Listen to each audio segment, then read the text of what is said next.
नमस्कार, stock market course for intermediates के 6th part में आपका स्वागत है। आज हम बात करने वाले हैं मिस्टर पियोट्रोस्की के रूल्स के बारे में। लास्ट लेक्चर में हमने मिस्टर पियोट्रोस्की के पहले 3 क्राइटेरियाज के बारे में बात की थी। उनके टोटल 7 क्राइटेरियाज है, तो आज हम बाकी के 4 क्राइटेरियाज के बारे में बात करेंगे। तो हमने देखा था कि मिस्टर पियोट्रोस्की का तीसरा क्राइटेरिया था कि कंपनी का कैश फ्लो फ्रॉम ऑपरेशंस 0 से ज्यादा होना चाहिए, यानी माइनस में नहीं होना चाहिए। और उनका 4th क्राइटेरिया ये है कि कंपनी का cash flow from operations net profit से ज्यादा होना चाहिए। तो कैश फ्लो फ्रॉम ऑपरेशंस आपको कंपनी के कैश फ्लो स्टेटमेंट से मिलेगा और नेट प्रॉफिट कंपनी के प्रॉफिट एंड लॉस स्टेटमेंट में। चलो देखते हैं। सो अगर आप टीसीएस का कैश फ्लो फ्रॉम ऑपरेशंस देखोगे तो वो है 28,593 करोड़, और अगर आप टीसीएस का नेट प्रॉफिट देखोगे तो वो है 31,562 करोड़, जिसका मतलब है कि टीसीएस का कैश फ्लो फ्रॉम ऑपरेशंस उसके नेट प्रॉफिट से ज्यादा नहीं है। यानी मिस्टर पियोट्रोस्की के इस क्राइटेरिया में टीसीएस फेल हो रही है। पियोट्रोस्की का ये जो चौथा क्राइटेरिया है, यानी cash flow from operations net profit से ज्यादा होना चाहिए, ये इसलिए है क्योंकि ज्यादातर इन्वेस्टर्स नेट प्रॉफिट से ज्यादा importance cash flow from operations को देते हैं। यानी कंपनी अगर पर्टिकुलर नेट प्रॉफिट कमा रही है तो वो नेट प्रॉफिट कंपनी के कैश फ्लो स्टेटमेंट पर दिख रहा है या नहीं, और इसीलिए उन्होंने ये क्राइटेरिया रखा है कि कंपनी का cash flow from operations net profit से ज्यादा होना चाहिए। तो जब भी आप किसी भी कंपनी का एनालिसिस करोगे तो कैश फ्लो स्टेटमेंट पर जरूर फोकस कीजिए। अब बात करते हैं 5th क्राइटेरिया की। 5th क्राइटेरिया ये है कि कंपनी का इस साल का long term debt to asset ratio पिछले साल के long term debt to asset ratio से कम होना चाहिए। चलो तो देखते हैं कि long term debt to asset ratio का फॉर्मूला क्या है। बहुत ही सिंपल फॉर्मूला है। Long term debt to asset ratio का फॉर्मूला है long term debt divided by total assets. Total assets मतलब non current assets plus current assets. चलो तो हम टीसीएस का ही long term debt to asset ratio निकालते हैं। पहले निकालते हैं फाइनेंशियल ईयर 2019 का। तो फाइनेंशियल ईयर 2019 में कंपनी का लॉन्ग टर्म डेट था 44 करोड़। यहाँ आप नॉन करंट लायबिलिटीज में बोरोइंग्स देख सकते हो, यही कंपनी का लॉन्ग टर्म डेट होता है। Divided by total assets. Total assets का मतलब होता है current assets plus non current asset. तो यहाँ पर आप देख सकते हो कि फाइनेंशियल ईयर 2019 में टीसीएस के टोटल नॉन करंट एसेट्स थे 22,812 करोड़ और टोटल करंट एसेट्स थे 92,131 करोड़। तो इनकी टोटल होती है 1,14,943 करोड़। तो यह है कंपनी का टोटल एसेट्स। तो long term debt divided by total assets is equal to 44 crore divided by 1,14,943 crore multiplied by 100 is equal to 0.03%। तो फाइनेंशियल ईयर 2019 में टीसीएस का long term debt to asset ratio है 0.03%। अब बात करते हैं फाइनेंशियल ईयर 2018 की। फाइनेंशियल ईयर 2018 में टीसीएस की लॉन्ग टर्म बोरोइंग है 54 crore divided by total assets. तो फाइनेंशियल ईयर 2018 में कंपनी के टोटल नॉन करंट एसेट्स थे 25,072 करोड़ और कंपनी के करंट एसेट्स थे 81,224 करोड़, जिनकी टोटल होती है 1,06,296 crore. So long term debt that is 54 crore divided by total assets that is 1,06,296 crore multiplied by 100 is equal to 0.05%। तो जैसे कि मिस्टर पियोट्रोस्की का 5th फॉर्मूला है कि कंपनी का long term debt to asset ratio उसके पिछले साल के long term debt to asset ratio से कम होना चाहिए, वो चीज टीसीएस के लिए लागू हो रही है, क्योंकि फाइनेंशियल ईयर 2019 में टीसीएस का long term debt to asset ratio 0.03% था और फाइनेंशियल ईयर 2018 में 0.05%। देखो, किसी भी कंपनी का long term debt to total asset ratio जितना कम उतना बढ़िया।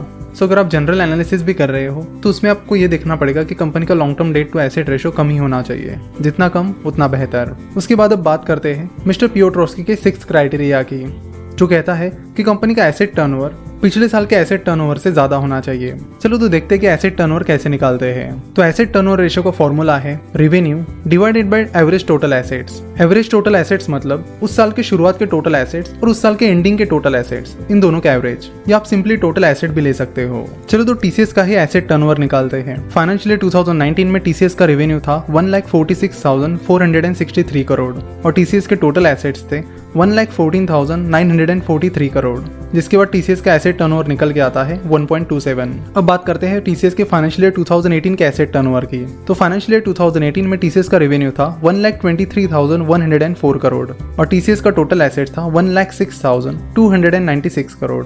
सो revenue divided by total assets that is 1,23,104 divided by 1,06,296 is equal to 1.15।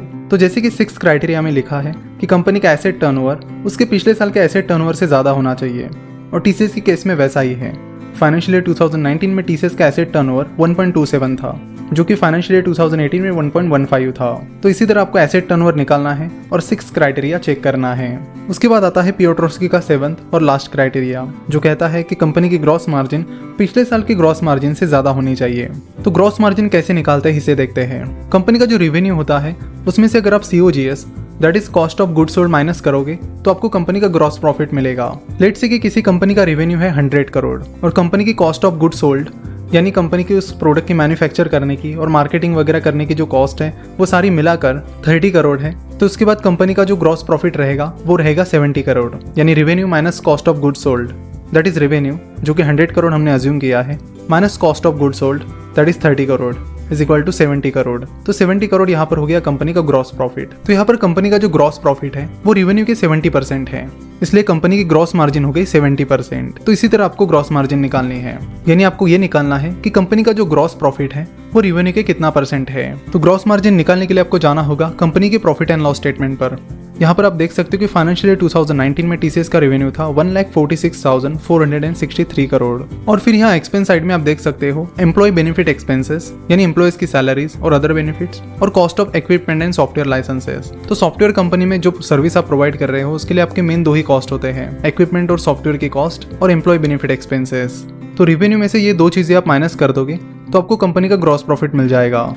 तो चलो TCS का फाइनेंशियल ईयर 2019 का ग्रॉस प्रॉफिट निकालते हैं। तो revenue that is 1,46,463 crore minus employee benefit expenses that is 78,246 crore minus cost of equipment and software licenses that is 2,270 crore is equal to 65,947 crore.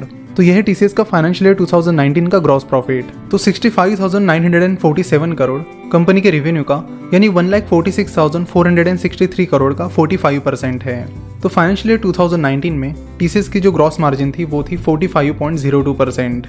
चलो तो अब सेम चीज फाइनेंशियल ईयर 2018 के लिए करते हैं। फाइनेंशियल ईयर 2018 में कंपनी का रेवेन्यू था 1,23,104 करोड़ माइनस कंपनी के employee benefit expenses that is 66,396 crore minus cost of equipment and software licences that is 2,700 crore is equal to 54,008 crore. चलो अब देखते हैं कि 54,008 करोड़ कंपनी के टोटल रेवेन्यू यानी 1,23,104 करोड़ के कितना परसेंटेज है। तो ये सिंपल बेसिक कैलकुलेशन करने पर आपको पता चलेगा कि 54,008 करोड़ 1,23,104 करोड़ के 43.8% है। यानी फाइनेंशियल ईयर 2018 में TCS की ग्रॉस मार्जिन थी 43.8%। तो मिस्टर पियोट्रोस्की का फॉर्मूला कहता है कि कंपनी का इस साल का ग्रॉस मार्जिन पिछले साल के ग्रॉस मार्जिन से ज्यादा होना चाहिए और TCS के केस में वही हो रहा है। फाइनेंशियल ईयर 2019 में TCS की ग्रॉस मार्जिन 45% थी, जबकि पिछले साल यानी फाइनेंशियल ईयर 2018 में वो 43.8% थी। तो ये थे मिस्टर पियोट्रोस्की के 7 क्राइटेरियाज। अगर आपको उनकी मेथड फॉलो करनी है तो आपको ऐसी कंपनीज ढूंढनी पड़ेगी जो ये सातों के सातों क्राइटेरियाज क्लियर करे। अगर इनमें से एक भी क्राइटेरिया में वो कंपनी नहीं बैठती है तो मिस्टर पियोट्रोस्की के अनुसार वो कंपनी आपको नहीं खरीदनी चाहिए। तो जैसे कि आपने देखा कि हमने कई सारे अलग अलग इन्वेस्टर्स की मेथोडोलॉजीज देखी, जिसमें हमें पता चला कि एनालिसिस करना कोई आसान काम नहीं है। उसके लिए आपको काफ़ी सारी मेहनत करनी पड़ती है, काफ़ी सारे रेशोज, काफ़ी सारा बाकी एनालिसिस भी करना होता है। तो आप भी जब इन्वेस्टमेंट करोगे तो इन चीज़ों पर आप ज़रूर ध्यान दीजिए। एनालिसिस एक इंपॉर्टेंट पार्ट होता है, उसको आप स्किप नहीं कर सकते। तो जल्दबाजी में कोई भी इन्वेस्टमेंट डिसीजन मत लीजिए, पूरा डिटेल एनालिसिस करिए, चाहे उसके लिए थोड़ा टाइम ज़्यादा ही क्यों ना लग जाए। आशा करता हूँ कि आपको आज के इस लेक्चर से मिस्टर पियोट्रोस्की की मेथोडोलॉजी समझ में आई होगी। ये लेक्चर देखने के लिए और हमसे जुड़े रहने के लिए आपका बहुत बहुत धन्यवाद। स्टॉक मार्केट की सभी जानकारी के लिए हमारे channel RS learn and earn को अभी सब्सक्राइब करें।